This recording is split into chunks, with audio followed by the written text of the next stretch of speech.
आई भैया हम व्यास कृष्णा यादव जी आई रो सबके हे श्रोता समाज के हे माता बहन के एगो हम बड़ी सुंदर प्रसंग सुनावतानी। ई प्रसंग बा शिव पुराण से और उनके निक लागी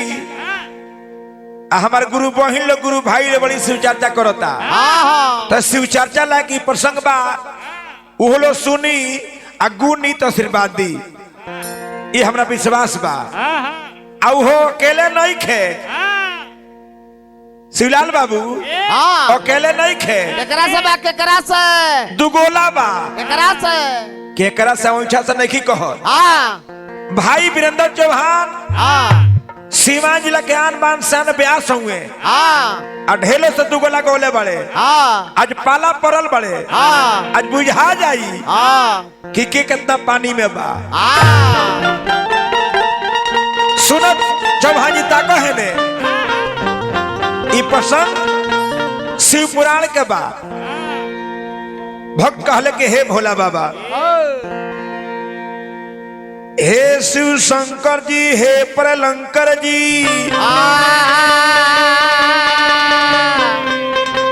शिवदानी रउआ महिमा के गाइले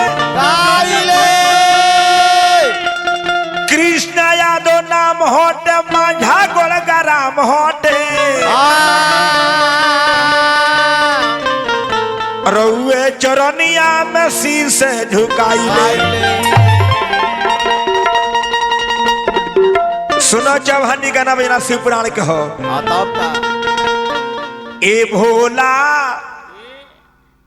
ए भोला अरे गावतानी आज हम दुगोला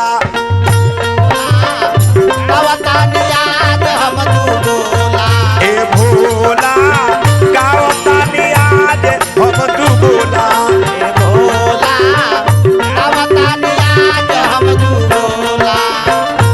ए भोला गावतानी आज हम दुगोला लोला खातिर आइल बाड़े लोला खातिर आइल बाड़े चौहान होई लोला ए भोला गावतानी आज हम दुगोला ए भोला गावतानी आज हम दुगोला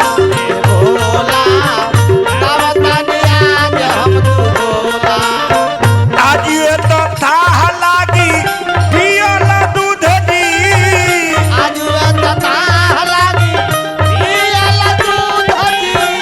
होई मुकाबला एक कदम सूध जी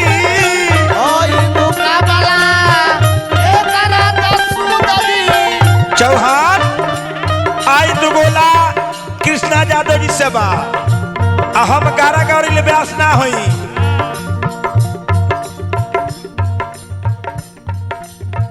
हम प्रसंग गाइले गवाइले आ छोड़े तहत गावे के परी ध्यान दो ध्यान दो। आज वे तो था लागी पियाला दूध जी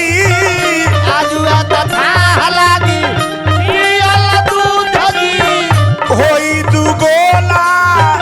आज वे तो सुध जी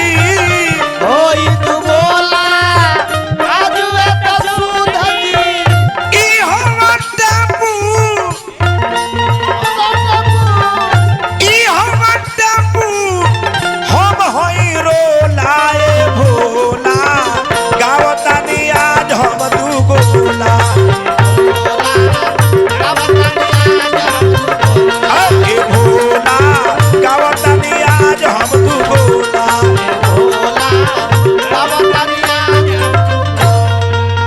चौहान टेम्पो हवन हम रोला हई देखा दुगोला के गठाव तनी चौहान जी कहानी शिव पुराण के बाद ध्यान दी हो। भारत के ई देश ये अपन भारत देश नारी प्रधान देश यही भारत के दक्षिण दिशा में एगो देवगिरी पर्वत बा आ वही देवगिरी पर्वत के कगरी हाँ। एगो नगरी में हाँ सुधमा नाम के एगो ब्राह्मण रहत रहले। ब्राह्मण सुधमा नाम के ब्राह्मण रहत रहनी। हाँ उनका मेहरारू के नाम रहे सुद्या। सुधर्मा ब्राह्मण के मेहरारू के नाम रहे सुद्या। उस सुधमा ब्राह्मण धर्मात्मा रहले। उनके मेहरारू सुद्या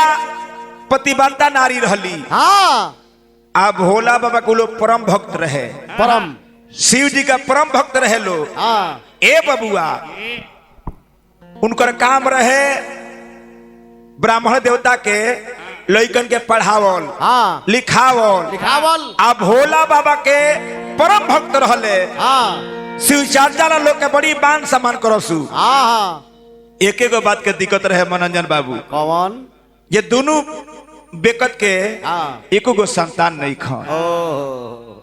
सुदमा नाम के ब्राह्मण हाँ सुदिया मेहरार उनकर बाड़ी दोनों प्राणी दुखित बालो लइका के वियोग में। कैसे बबुआ हो केना हो लाखों उपाय पंडित जी कहनी, दवा बीरो करौनी, हाँ ओझा गुनी से देखावनी। देखवनी मेहरारू कहली के रुआ परम भक्त भोला बाबा के बानी। बानी आ तब एगो बेटा बेटी नहीं खे। हाँ। ई खानदान कैसे चली, ई राजपाट का होई। ई बात पंडित जी के बड़ी दुख लागल। अब पंडित जी से पंडिताइन कहली के कोनो जोग उपाय करी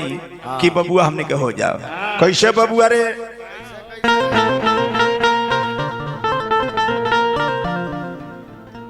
पंडिताइन कहतरी पंडित जी से बबुआ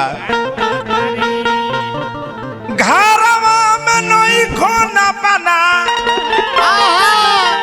एक लाला नावा मानवा लागो तो नहीं खे। हे स्वामी जी बेटा नहीं खे,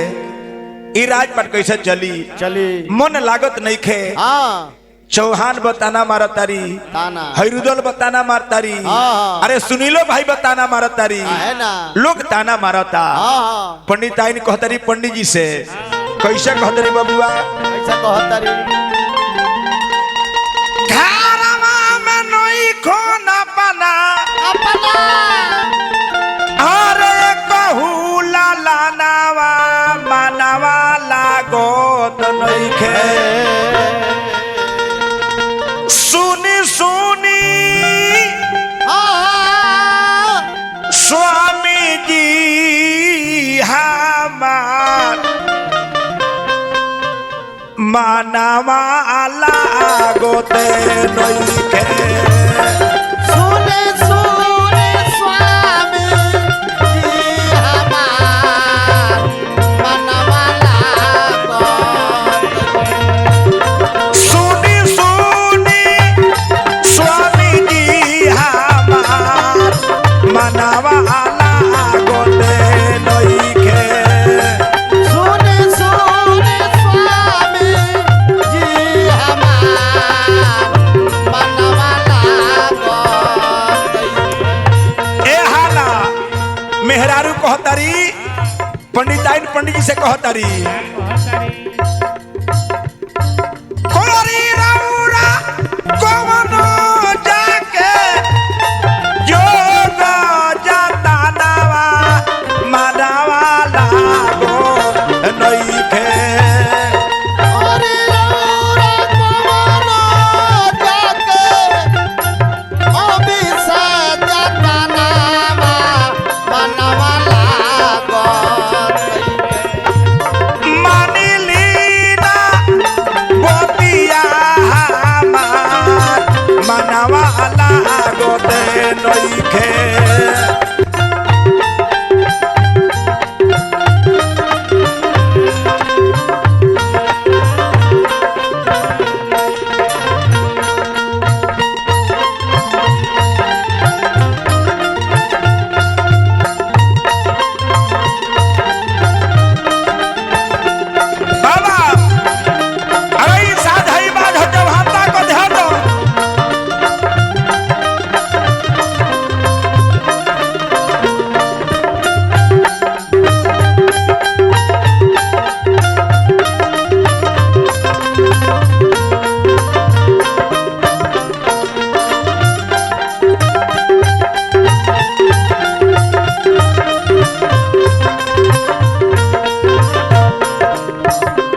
लागते नइखे इतना करले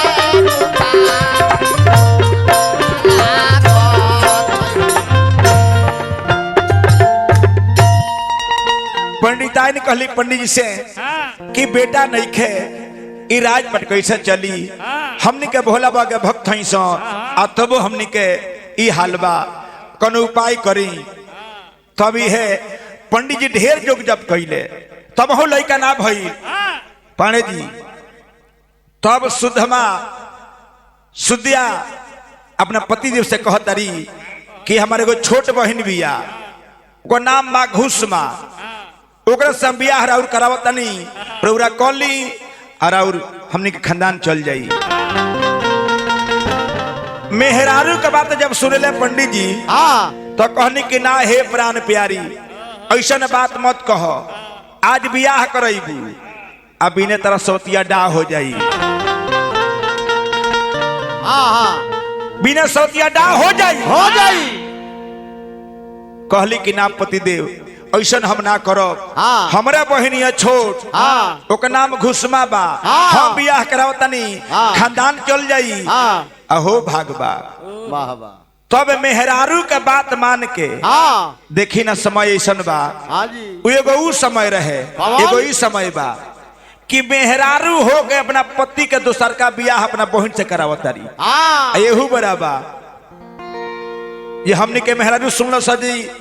दोसर बियाह करत रे तो काहे सुनील भाई गावल बजावल कहिए छोड़ देबलू अब चौहान फेरे में पड़ जाए रुदल भाई फेरे में पड़ जाए हम तो फेरे में पड़ जाए ए बबुआ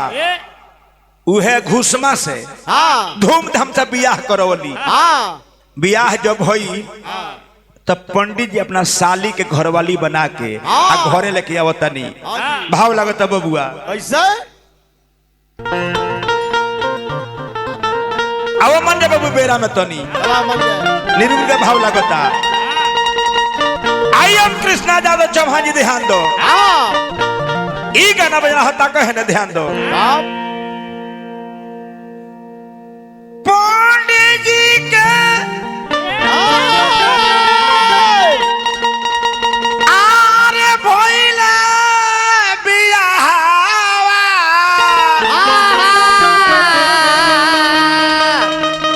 तो खुशी आया पारावा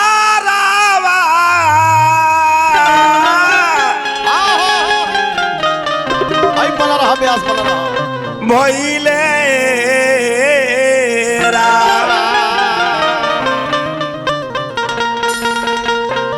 रोहे ससुरारी उनकर जावा तो ताहवा से डोलिया कोइलिए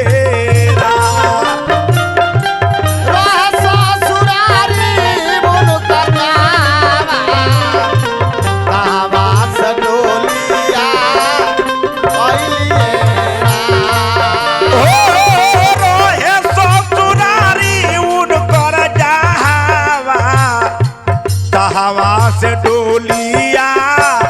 कोइलिए रा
मेहरारू बन के आ गईली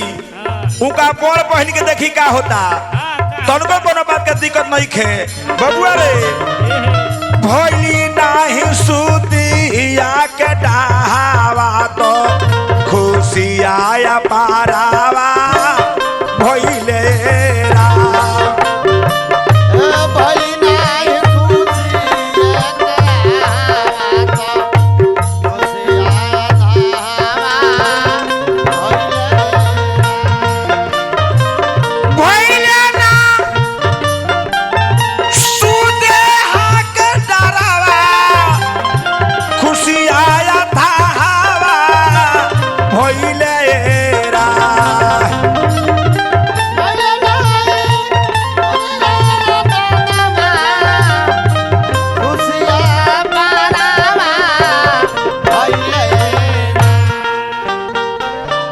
धोरी है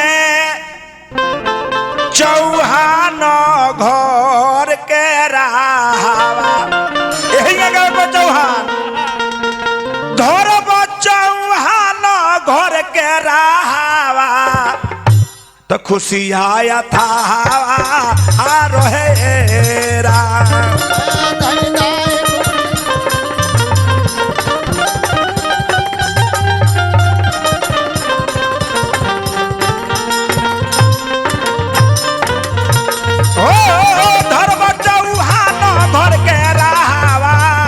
खुशी आया था हवा अरोहेरा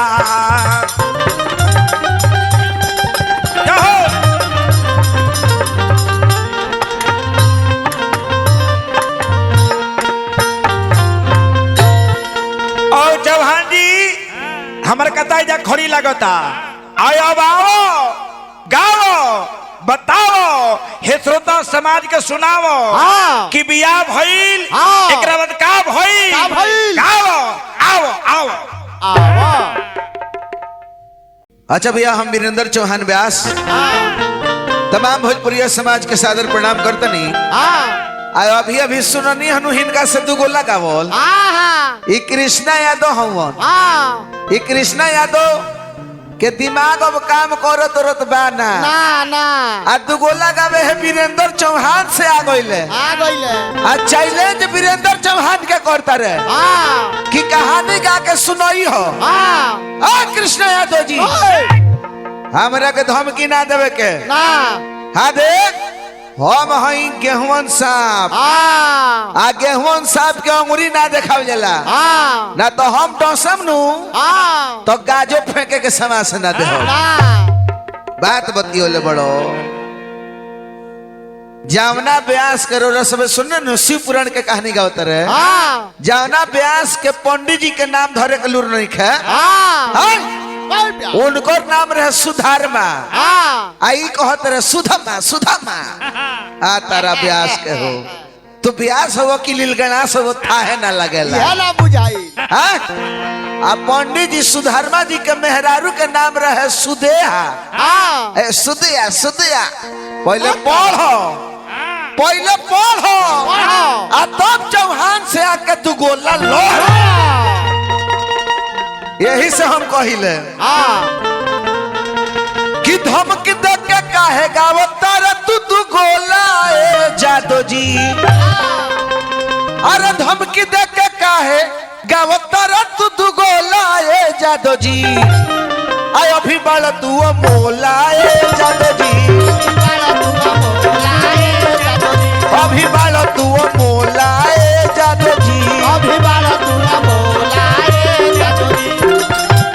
अभी हाँ दे अब के जामो तारो जे आम खा के ओठिया बिग दह जाला औ जामेला तो करे को अमोला कह जाला आ दे उमरिया बढ़ गइले से बुद्धि ना नु होला ना एकरा खातिर पढ़े के परिज्ञान के काम बा आ हम जानता नहीं कि तारा बुद्धि कहाँ होला जानता नहीं बुद्धि तारा ठेहुना में होला ए जादो जी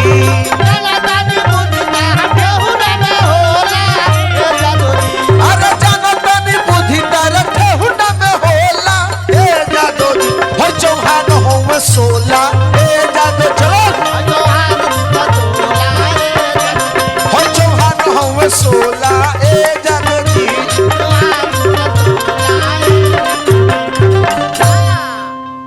पंडित जी के नाम रहे सुधर्मा हाँ और वहां के पत्नी के नाम रहे सुदेहा।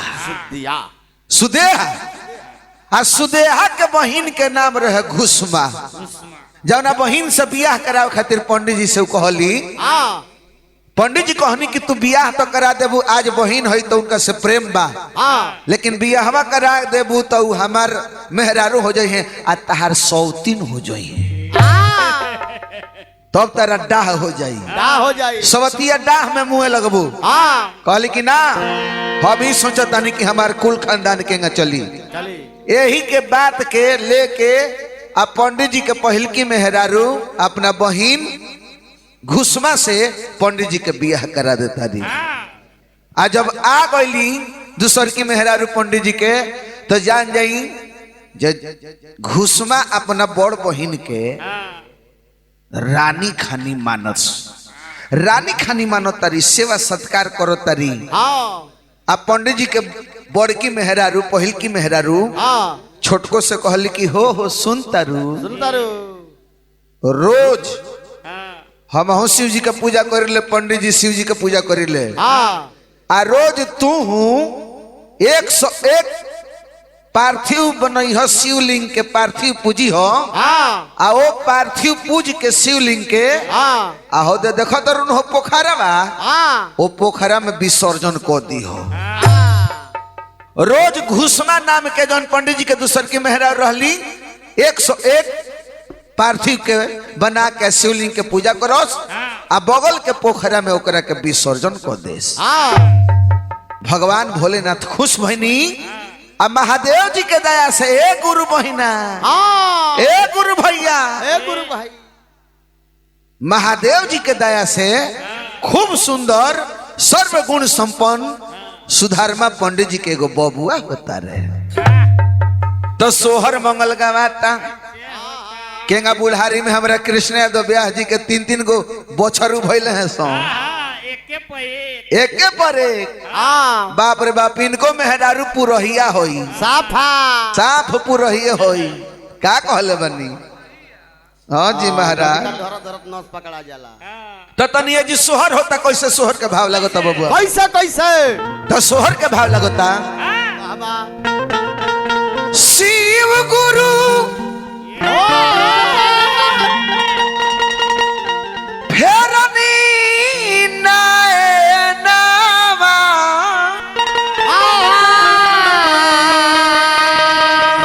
तो भइले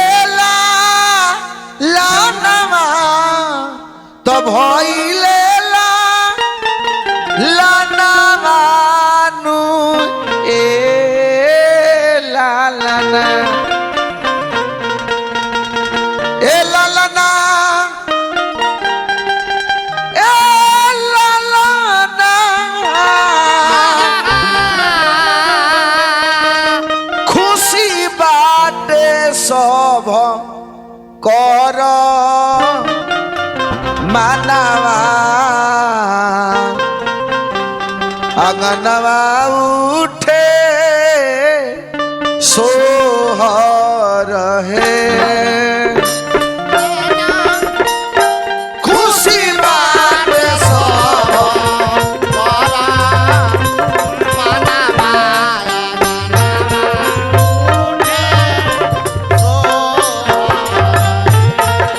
ए लालना, खुशी बात सब कर मानवा, आंगनवा उठे सोहर है। खुशी बात सब कर मानवा, आंगनवा उठे सोहर है। आज देखी पंडित जी सुधर्मा जी के घर सोहर मंगल होता। हाँ देख, आ सोहर में मोहर लागेला, लागेला लागेला कहाँ गरी जकरता मालिक। हाँ है कृष्णा यादव इंटरटेनमेंट में गावता निशान। हाँ तो कृष्णा यादव जी के मेहरारू से मलिकाइन से हम मांगतानी। अच्छा कृष्णा भाई से कृष्णा इनका समंगला में घाटा लगी, ये तो मखचूस हूँ। हाँ इनका मलिकाइन से मांगो तनिसन हमनी के कि हमने सब समाजी के सब मंडली के सब केहू के दो सब केहू के देवे के बा। हाँ अब रौरा अपना सकान के हिसाब से दी रौरा। हाँ देख ली 5-6 आदमी बाड़े। नगदी ना होके तो सीधे लिया के दे दी। सीधा दे दी, बारी दे दी, रुपया दे दी, पैसा दे दी, हाँ हाथ में के कंगन देखी। हाँ अरे जौन इच्छा के खुशी के दान महाकल्याण। बा मंजे पंडित जी लुटाइयो ना धनमा तो अवरु खा जनवा तो अवरु खा जनवा नुरे लाला ना।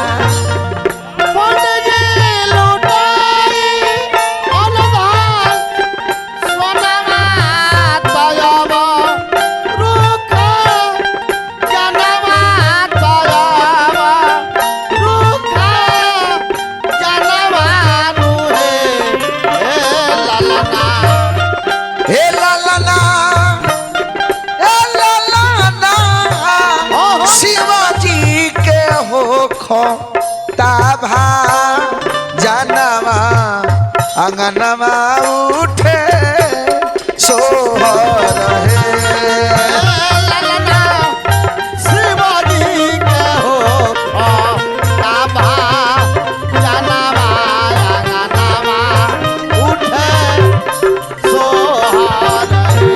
हे लाला ना, शिवाजी के हो खोता भा जनवा अंगनवा उठे सोहर हे।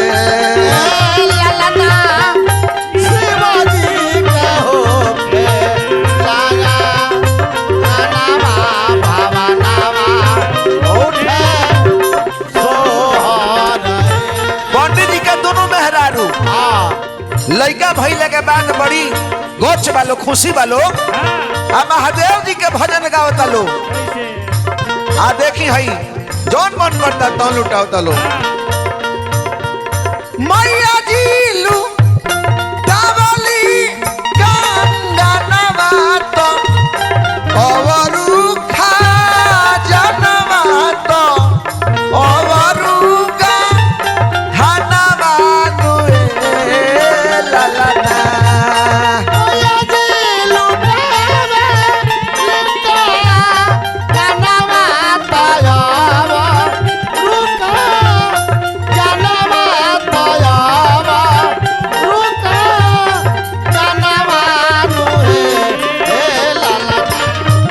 हे लाला ना,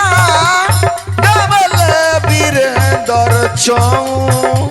हनवा अंगनवा उठे सोहर हे।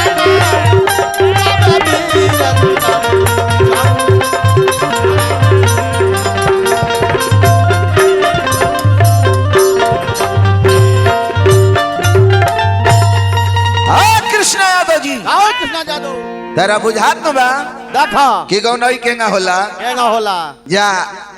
का रहलो का भइल जाता रह। अब खत्मे बड़ो तू भाई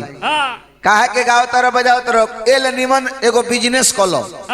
5 गो कितना निमन भैंस रखतो हाँ खटाल खोल देतो 5 गो गाय रखतो दूध गड़ी तो हाँ दूही तो दही जमा के बेची तो हाँ आ तारा ले निमन भाव से बेच देती तार मेहरारू। मेहरारू हाँ ऊ है इनकर मलकिनी होशियार है बड़ी होशियार है की हाँ आजे के होशियार है बहुत दिन पहले ही के होशियार है। हाँ दे है देखी पंडित जी के जब लड़का हो गई हाँ तो पंडित जी के पहल की मेहरारू के डाह हो जाता। डाह हो गई आही बा हाँ ई तो छोटकी हमरा मोहिनिया का लड़का हो गल तो पंडित जी बेसी ओकरे के मनी है। हाँ ए बात के डाह भइल लड़का धीरे धीरे सियान भइल हाँ ओकर शादी बियाह भइल जब पतोही आइल तो आवरी डाह हो गई। अल्लाह आओ पतोहिया कइला के बाद ओकरो एगो बुतरू हो गई हाँ तो आवरी डाह हो डाह गई। हो गई अब लौ ठिकावतिया हाँ बड़की मेहरारू लौ ठिकावतिया सुदेहा जकर नाम रहे हाँ कि कौन उपाय करी एक दिन मौका पाके आ घुसमा जी रहली उनकर लइकवा भई रहे ओकरा के ध के सुतले में बूटी बूटी काट देती है। पंडित जी के पहिल की मेहरारू पंडित जी के लड़का के काट रहली आ सब बूटी बूटी कटल का मांस के टुकड़ा पंडित जी के दूसर की मेहरारू घुसमा जेकर नाम रहे ई पार्थिव पूज के जावना पोखरा में फेंकत रहली नु वही में ए लइकवा के ले जाके पंडित जी के पहिल की मेहरारू फेंक दो। सवेर होता तो पंडित जी उठते उठते अपन सोच क्रिया से निवृत्त होकर महादेव जी के पूजा पाठ में लागोनी आ पंडित जी के देखते देखते देखा देखी हो पूजा करती है जे पकड़ाई ना हम जौन मौगी कटले रहे आ जौन रोज 101 पार्थिव बना के पूजा करस जेकर लइका कटाई रहे उहो पूजा में लागल बड़ी। पतोहिया जब जाती अपने सेजरिया पो देखती है कि खून लाग गइल बा पूरा बिछौना में आ 2-4 गो मांस के टुकड़ा जी गिरल बा। अब तो कहलस कि हमारे पति देवता कहाँ बनी जाके सबका से कहती है कि हसन हसन घटना घट गइल बा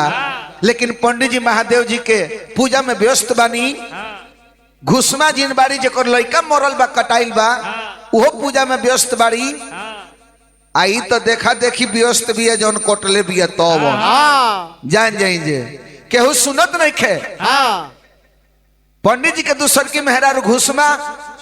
सुनबो कैली तो कहली कि जाए दी महादेव जी के देहल लइका रोलो वो लइका के महादेव जी रक्षा करे कहे कि दिले उहे के आ लीले उहे के एने जा जाके कहतारी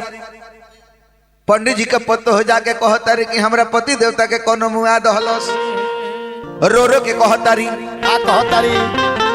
कि कवनो मुदैया हमारा सैया के जी दिहलस जानवा से मान कवनो मुदैया पति जी के जी दिहला जानवा से कवनो मुदैया हमारा सैया के जी दिहलस जानवा से मार कवनो मुदैया हमारा स्वामी जी के जी दिहला जानवा से सबका से ही है उ तो कहतारी जी रोस जार बेजा सबका से है पतिया कहतारी जी यास जारा बेजा ओ कवनो मुदैया हमारा सैया के जी दिहलस जानवा से मार कवनो मुदैया हमारा पति जी के जी दिहला जानवा से रो रो के कहतरी कहतरी शिवाजी के पूजा में मगन बाड़े जी देखी पूरा परिवार शिवाजी के पूजा में मदन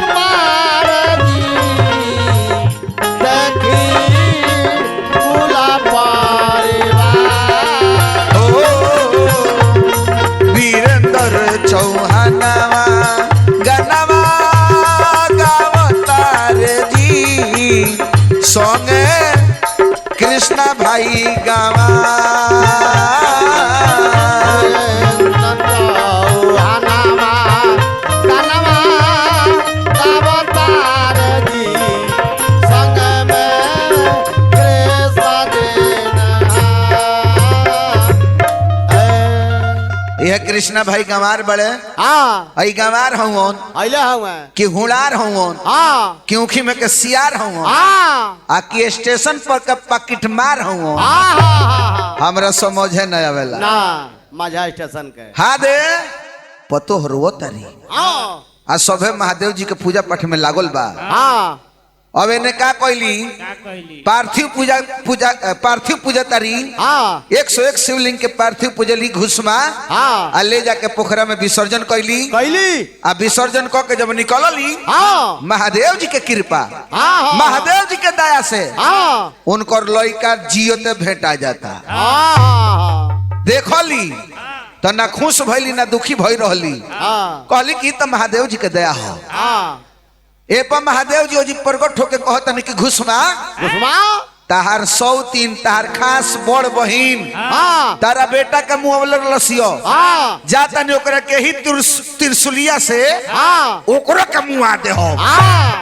घुसमा कहली कि ना भोले बाबा जा दी जे जैसन कर्म करला वैसन भोग मिलेला वो हमार बहिन ही ओकर तरह रक्षा करे के चाही भोला बाबा और खुश हो गनी कहनी कि जा घुसमा तारा बेटा के मुंह लसिया तू ओकरा के कहत रु कि रक्षा करे के चाही तो घुसमा कहली कि हे भोले बाबा हम सिखले बानी कि पाक से पाक ना धोवाला ना जे बाउर कर्म करता उ बाउर करो हम नीमन करे वाला ही तो हम काहे बाउर करे हम तो बाउरों के संगे नीमने करे भोला बाबा खुश होगनी कहनी कि घुसमा इतना उदार दिल के बाड़ू तू हमारे से वरदान मांगो तो घुसमा कहली कि हम अपना परिवार खातिर ना हम पूरा जोग खातिर ए जवार खातिर पूरा दुनिया खातिर एगो हमरो से आग्रह करतनी रोरा वरदान देवे के चाहतन तो हमरा के इहे वरदान दे दी का भोला बाबा से घुसमा कहली कि रोरा देवही के चाहतनी तो जोग खातिर एगो चीज दे दी भाई तो घुसमा कहतारी कि जोग के हो जाई कल्याण एगो काम करी हो जाई जोग के हो जाई कल्याण एगो काम करी हो जाई एगो काम रौरा निवास करी यही आस ठनवाए बाबा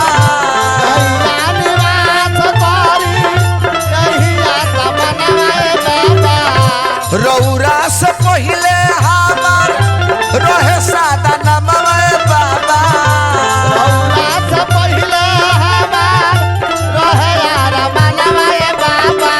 कहतरी जबले रहो दुनिया जहां एगो काम करी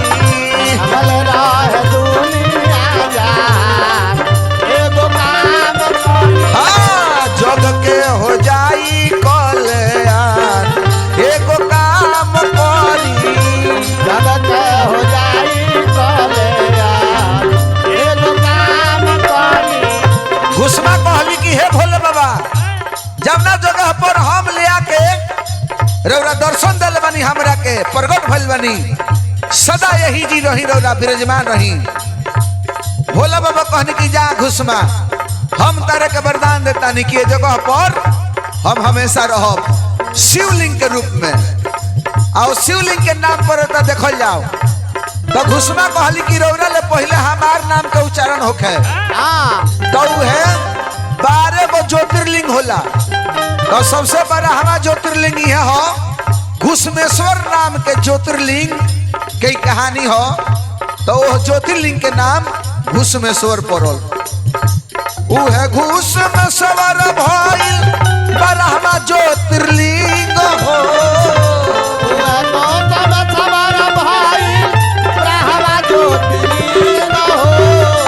सरोवर शिवालय नाम के भइल ही दीन हो सरोवर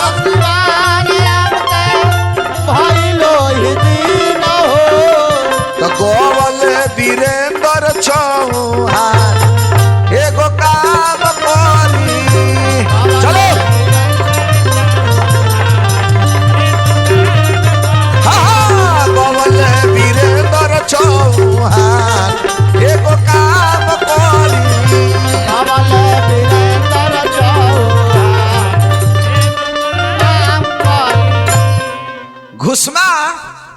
के कहला के बाद महादेव जी कहने की जा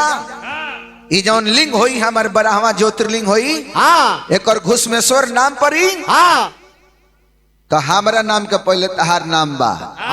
घुसमेश्वर नाथ आई जौन पार्थिव पूजन क के जवना में